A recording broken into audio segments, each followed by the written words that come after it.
എല്ലാവർക്കും നമസ്കാരം. ഹോം സ്റ്റോറീസിൻ്റെ പുതിയൊരു എപ്പിസോഡിലേക്ക് എല്ലാവർക്കും സ്വാഗതം. നമ്മളിന്ന് നിൽക്കുന്നത് തൃശ്ശൂരിലെ പഴുവിൽ എന്ന സ്ഥലത്തുള്ള അൽജോൺ ചേട്ടൻ്റെ വീട്ടിലാണ്.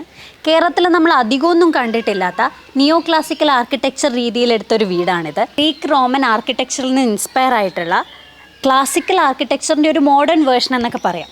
ഇതിൻ്റെ ഏറ്റവും ഇൻട്രസ്റ്റിംഗ് ആയിട്ടുള്ള കാര്യം എന്താണെന്ന് വെച്ച് കഴിഞ്ഞാൽ ഇതിൻ്റെ ഓണർ തന്നെ ഡിസൈൻ ചെയ്ത് പുള്ളിയുടെ തന്നെ മേൽനോട്ടത്തിൽ ഉണ്ടാക്കിയിട്ടുള്ളൊരു വീടാണിത്. ഈ വീടിൻ്റെ ഗേറ്റ് അതിൻ്റെ ഒരു സൈഡിലേക്ക് മാറ്റിയിട്ടാണ് ചെയ്തിരിക്കുന്നത്. അതായത് സെൻട്രൽ വെച്ച് കഴിഞ്ഞാൽ വീടിൻ്റെ ആ വലിയ തൂണുകളുടെ വ്യൂ പോകുന്നത് കൊണ്ട് അതിൻ്റെ സൈഡിലേക്ക് മാറ്റി വെച്ച് കഴിഞ്ഞാൽ നമുക്ക് വീട് നല്ല ഭംഗിയായിട്ട് ആസ്വദിക്കാൻ പറ്റും. അതുകൊണ്ടാണ് ഇതിങ്ങനെ സൈഡിലേക്ക് ചെയ്തിരിക്കുന്നത്. സോ നമുക്ക് അകത്തേക്ക് പോകും. 2500 വർഷം പഴക്കമുള്ള ഡിസൈൻ ശൈലിയാണ് ഈ ക്ലാസിക്കൽ ആർക്കിടെക്ചർ. എന്നിട്ടും ഇത്രയും കാലം കഴിഞ്ഞിട്ടും നമ്മൾ വളരെ അത്ഭുതത്തോടെയാണ് അതൊക്കെ നോക്കിക്കാണുന്നത് അല്ലേ. അപ്പോൾ നമുക്ക് വീണ്ടും അകത്തേക്ക് പോയിട്ട് കൂടുതൽ വിശേഷങ്ങൾ കാണാം. 5 സെൻറ്റ് സ്ഥലത്താണ് 2000 സ്ക്വയർ ഫീറ്റുള്ള ഈ വീട് എടുത്തിരിക്കുന്നത്.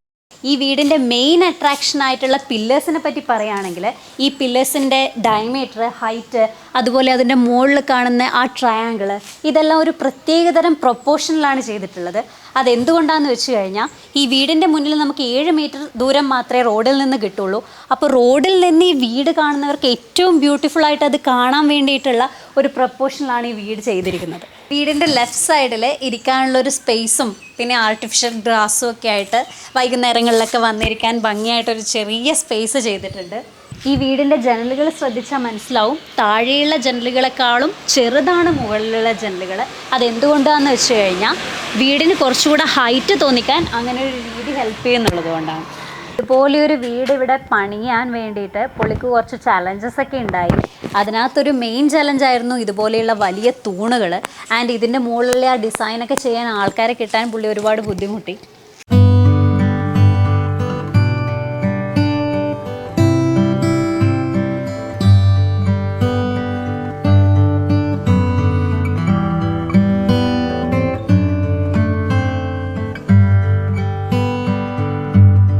മരത്തിൽ പണി കഴിപ്പിച്ചിട്ടുള്ള ഒരു 2 സൈഡ് ഡോറാണ് ഫ്രണ്ടിൽ തന്നെ കൊടുത്തിട്ടുള്ളത്. നമ്മൾ കയറി വരുമ്പോൾ തന്നെ ഒരു എൽ ഷേപ്പിൽ ഡിസൈൻ ചെയ്തിട്ടുള്ള വളരെ സ്പേഷ്യസ് ആയിട്ടുള്ള ഒരു ലിവിങ് ഏരിയയിലേക്കാണ് നമ്മൾ എൻ്റർ ചെയ്യുന്നത്. ഇതിൻ്റെ നടുക്കൊരു വോള് കൊടുത്തിട്ട് ലിവിങ് ഏരിയയും ഡൈനിങ് ഏരിയയും നമ്മൾ സെപ്പറേറ്റ് ചെയ്തിട്ടുണ്ട്. അതുകൊണ്ട് തന്നെ ലിവിങ് ഏരിയയിലേക്ക് കയറുമ്പോൾ നമുക്ക് ഇവിടുന്ന് കിച്ചണോ ഡൈനിങ് ടേബിളോ വിസിബിൾ അല്ല. ഇപ്പം അത്ര കാര്യമായിട്ട് ഫേർണിഷിംഗ് ഒന്നും ചെയ്തിട്ടില്ല, അത് ചെയ്യാൻ പോകുന്നതേ ഉള്ളൂ. നേരത്തെ പറഞ്ഞ പോലെ തന്നെ വീട്ടിലങ്ങനെ ഇൻറ്റീരിയർ ഒന്നും കാര്യമായിട്ട് ചെയ്തിട്ടില്ല. ഇപ്പോൾ ലിവിങ് സ്പേസിലാണെങ്കിൽ സൈഡിലൊരു TV യൂണിറ്റ് കൊടുത്തിട്ടുണ്ട്. അത് ശ്രദ്ധിക്കുകയാണെങ്കിൽ നമുക്ക് മനസ്സിലാവും വീട് മൊത്തമായി ചെയ്തിരിക്കുന്ന ഒരു വൈറ്റ് തീമിലാണെങ്കിലും ചെയ്തിരിക്കുന്ന ഇൻറ്റീരിയർ വളരെ മിനിമലായിട്ട് ചെയ്തിട്ടുള്ള ഇൻറ്റീരിയേഴ്സിലൊക്കെ ഒരു ബ്ലാക്ക് എലമെൻറ്റ് കൂടെ കൊടുത്തിട്ടുണ്ട്. ബെഡ്റൂംസിനെ കുറിച്ച് പറയുകയാണെങ്കിൽ താഴത്തെ ഫ്ലോറിൽ ഒരു ബെഡ്റൂം മാത്രമേ ഉള്ളൂ, ബാക്കി 2 ബെഡ്റൂംസ് മുകളിലത്തെ ഫ്ലോറിലാണ്. ലിവിങ് സ്പേസിൽ നിന്ന് ബെഡ്റൂം പ്ലേസ് ചെയ്തിരിക്കുന്നത് വളരെ ഇൻട്രസ്റ്റിംഗ് ആയിട്ടുള്ള രീതിയിലാണ്. അതായത് ബെഡ്റൂമിൻ്റെ ഡോറ് നേരിട്ട് ലിവിങ് സ്പേസിൽ വരാതെ ഒരു കോറിഡോർ പോലെ ഒരു ഇച്ചിരി സ്ഥലം വിട്ട്, അതായത് ഇവിടെ ഒരു റൂമുണ്ട് കേട്ടോ, ഇവിടെ ഒരു സ്റ്റോറേജ് സ്പേസ് പോലെ ഒരു റൂം കൊടുത്തിട്ട് സ്റ്റെയറിൻ്റെ അടിയിലുള്ള സ്പേസാണ്. ഈ സ്പേസ് കളയാതെ തന്നെ ഇവിടെ ഒരു റൂം ഉണ്ടാക്കിയിട്ടുണ്ട്, അതായത് ഒരു സ്റ്റോറേജ് റൂം പോലെ. അതിൻ്റെ അപ്പുറത്താണ് ബെഡ്റൂമിൻ്റെ ഡോറ് പ്ലേസ് ചെയ്തിരിക്കുന്നത്. അതായത് പ്രൈവസി ഒട്ടും പോവാതെ ലിവിങ് സ്പേസിൽ ഇരുന്ന് കഴിഞ്ഞാൽ അങ്ങനെ ഒരു ബെഡ്റൂം അവിടെ ഉണ്ടെന്ന് തന്നെ നമുക്ക് അറിയാൻ പറ്റില്ല. അങ്ങനെയാണ് ബെഡ്റൂം പ്ലേസ് ചെയ്തിട്ടുള്ളത്. ഗ്രൗണ്ട് ഫ്ലോറിലുള്ള ബെഡ്റൂമാണ്. നല്ല വെളിച്ചം വരാൻ വേണ്ടിയിട്ട് തന്നെ നല്ല നീളത്തിലുള്ള 3 ജനലുകൾ കൊടുത്തിട്ടുണ്ട്. കാര്യമായിട്ട് നേരത്തെ പറഞ്ഞ പോലെ തന്നെ ഫേർണിഷിംഗ് ഒന്നും ചെയ്തിട്ടില്ല. ഒരു വാർഡ്രോബ് ഉണ്ട് സൈഡിൽ, അതുപോലെ വളരെ സ്പേഷ്യസ് ആയിട്ടുള്ള ഒരു ബാത്റൂം കൂടി റൂമിൽ കൊടുത്തിട്ടുണ്ട്. നമ്മൾ ലിവിങ് സ്പേസും ബെഡ്റൂമും കണ്ടു. ഇതാണ് ഇവിടുത്തെ ഡൈനിങ് ഏരിയ. ഇവിടെ ഒരു ഓപ്പൺ കിച്ചണും കൂടെ കൊടുത്തിട്ടുണ്ട്. ഇവിടുത്തെ ഏറ്റവും വലിയ പ്രത്യേകത എന്താണെന്ന് വെച്ചാൽ ഡബിൾ ഹൈറ്റിൽ കൊടുത്തിട്ടുള്ള പർഗോളയാണ്. സോ താഴത്തെ ഫ്ലോറിലും ഫസ്റ്റ് ഫ്ലോറിലും ഒരുപോലെ എല്ലാ നേരത്തും വെളിച്ചവും എയർ സർക്കുലേഷനും കിട്ടാൻ വേണ്ടിയിട്ടാണ് അങ്ങനെ കൊടുത്തിട്ടുള്ളത്. പിന്നെ ഈ സൈഡിൽ നല്ല ഹൈറ്റിൽ ജനലുകൾ കൊടുത്തിട്ടുണ്ട്. അതുകൊണ്ട് തന്നെ നല്ല സ്പേഷ്യസ് ആയിട്ട് നല്ല വെളിച്ചം എല്ലാ നേരത്തും കിട്ടുന്ന തരത്തിലാണ് ഈ ഡൈനിങ് ഹാൾ ഡിസൈൻ ചെയ്തിട്ടുള്ളത്. ഡൈനിങ്ങിൻ്റെ ഇപ്പുറത്ത് തന്നെ ഓപ്പൺ കിച്ചൺ സെറ്റ് ചെയ്തിട്ടുണ്ട്. നമ്മൾ നേരത്തെ കണ്ട പോലെ തന്നെയുള്ള ഒരു ബ്ലാക്ക് എലമെൻറ്റ് നമുക്ക് കിച്ചണിലും കാണാൻ പറ്റും. ഈ സ്ലാബ് നോക്കുകയാണെങ്കിലും ഈ ഗ്രാനൈറ്റ് അല്ലെങ്കിൽ കബോർഡ്, പിന്നെ നമ്മളുടെ വാഷ് ബേസിൻ്റെ അടിയിലുള്ള കബോർഡ്, ഈവൻ ലൈറ്റ്സിൽ പോലും ആ ബ്ലാക്ക് എലമെൻറ്റ് നമുക്ക് കാണാൻ പറ്റും.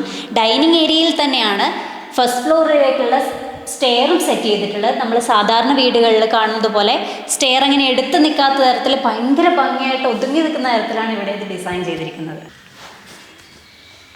ഒരൊറ്റ സ്ട്രക്ചറായിട്ടാണ് ലാൻഡിംഗ് ഒന്നും കൊടുക്കാതെ സ്റ്റെയർ ചെയ്തിരിക്കുന്നത്. സ്റ്റെയർ കയറി നേരിട്ട് വരുന്നത് നമ്മൾ ഫസ്റ്റ് ഫ്ലോറിൽ തന്നെയാണ്. അതിൻ്റെ ലെഫ്റ്റ് സൈഡിൽ തന്നെ നമ്മുടെ സെക്കൻഡ് ബെഡ്റൂം ഉണ്ട്. താഴത്തെ ബെഡ്റൂമിൻ്റെ സെയിം സ്ട്രക്ചറിലാണ് മുകളിലത്തെ ഈ ബെഡ്റൂമും ചെയ്തിട്ടുള്ളത്. സൈഡിലൊരു വാർഡ്രോബ് ഉണ്ട്. വളരെ സ്പേഷ്യസ് ആയിട്ടുള്ള ഒരു ബാത്റൂം കൊടുത്തിട്ടുണ്ട്. ഒരു വ്യത്യാസം എന്താണെന്ന് പറയുകയാണെങ്കിൽ താഴത്തെ ബെഡ്റൂമിൽ നമ്മൾ കണ്ടതുപോലെ ഈ ലൈറ്റുകളിലുള്ള ബ്ലാക്കിൻ്റെ ടച്ച് ഇവിടെ ഇല്ല. ഇവിടെ എല്ലാം വൈറ്റാണ്. കംപ്ലീറ്റ് ഒരു വൈറ്റ് തീമിലാണ് ഈ റൂം ചെയ്തിട്ടുള്ളത്. സ്റ്റെയർ കയറി വരുമ്പോൾ ലെഫ്റ്റ് സൈഡിൽ ഒരു വലിയ സ്പേസിൽ തന്നെ ലിവിങ് ഏരിയ ചെയ്തിട്ടുണ്ട്.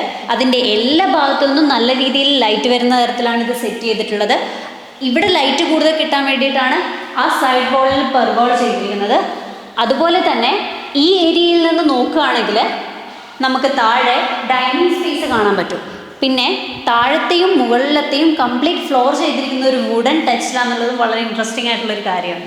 നമ്മൾ ഈ ലിവിങ് സ്പേസിൻ്റെ ഏറ്റവും വലിയ പ്രത്യേകത എന്താണെന്ന് വെച്ച് കഴിഞ്ഞാൽ ഈ കംപ്ലീറ്റ് സൈഡ്സ് ഇങ്ങനെയുള്ള ഡിസൈൻ കൊണ്ടാണ് ചെയ്തിരിക്കുന്നത്. വാളിൽ നടുവിൽ കുറച്ച് സ്ഥലം കൊടുത്ത് അതിനകത്ത് ലൈറ്റ് ചെയ്തിട്ട് ഈവൻ സീലിംഗ് വാളിൽ പോലും ആ ഡിസൈൻ തന്നെയാണ് ചെയ്തിട്ടുള്ളത്. ലിവിങ്ങിൻ്റെ അറ്റത്ത് ഈ സൈഡ് പാനൽ കൊടുത്തിരിക്കുന്നത് ഗ്ലാസ്സിൽ ഒരു വുഡൻ ഫിനിഷിലാണ്. അത് ആക്ച്വലി ലിവിങ് സ്പേസിൻ്റെ ഭംഗി ഒന്നുകൂടെ കൂട്ടാണ്. പിന്നെ ഇതിൻ്റെ ഈ റൈറ്റ് സൈഡിലായിട്ടാണ് നമ്മുടെ തേർഡ് ബെഡ്റൂം വരുന്നത്.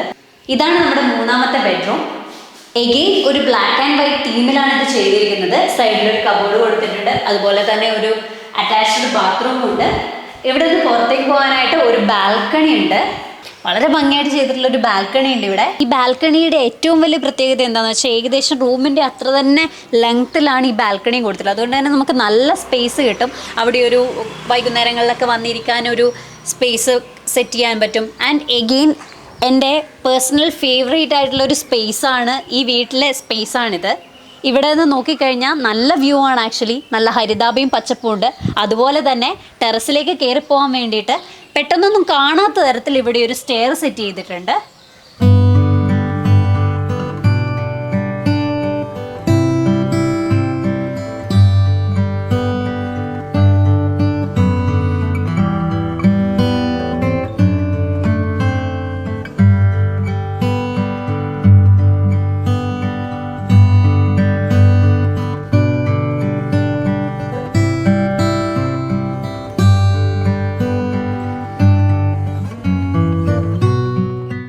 ഈ വീട് നിങ്ങൾക്ക് ഇഷ്ടമായെന്ന് വിചാരിക്കുന്നു. പുതിയൊരു വീടിൻ്റെ വിശേഷങ്ങളുമായി ഹോം സ്റ്റോറീസ് വീണ്ടും വരും.